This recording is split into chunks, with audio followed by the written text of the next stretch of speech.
Yo, what's good? I'm Manny X, singer-songwriter from Providence, Rhode Island, founder of OASYS Music Group, and this here is the OASYS Music Studio, man. Look, I don't got time to play with they feel. Around my teenage years, I got a piano during Christmas, and I remember fiddling while I was just, playing around with the demos on the piano, and then those demos became me, like, trying to mimic them, so I would hear something and try and mimic it just by listening to it.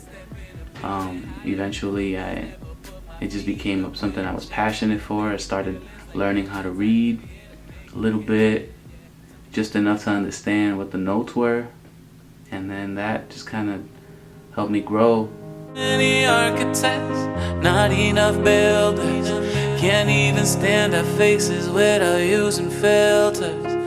Losing touch with who we really are inside. Everybody out here living a double life, 'cause we're looking to belong so bad that we don't see what's going on. The more we focus on our differences, the colder our hearts become.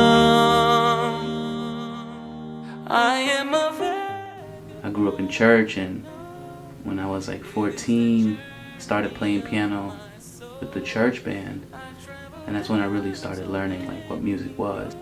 When I was in college, it was just something I did on my spare time. I would go to class, come back, and try and produce music or learn a little bit more about the process.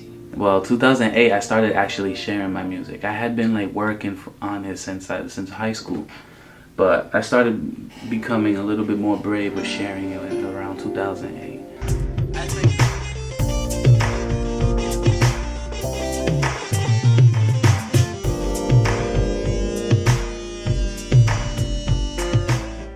One time I gave a demo to a producer from Providence named Vos, V-O-Z. What up, Vos? And he was like, yo, I got these beats on MySpace, you know what I'm saying? Like, if you like any of them, let me know, let's work.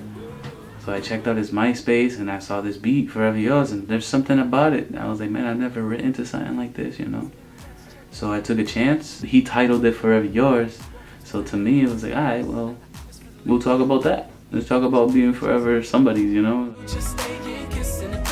I released it on MySpace. I didn't release it on iTunes or anything like that. It was just something like MySpace had this like 4-song player. This was like September 2009, I want to say. Like a month after that, I'm at a Uno Bar and Grill, and my brother was like, yo, you put this song on YouTube, right? And I was like, yo, what you mean, man? They just started dancing, doing their thing, and all this footwork, and to me it was like I was surprised,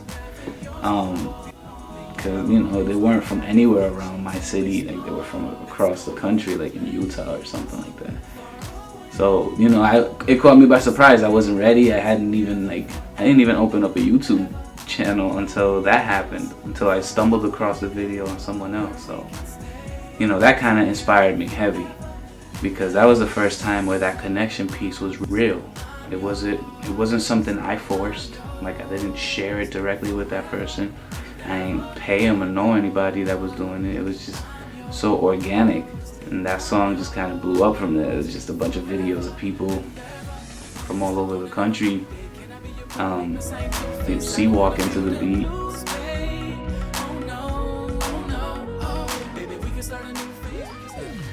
Well, that experience of like seeing other people listening to my music made me aware that I had to find those people, bring them to me, and show them what I got. I started working on an album based around that song, Forever Yours. The album was called Planet X. And I had this idea of instead of me forcing my way into your world, I would invite you into mine.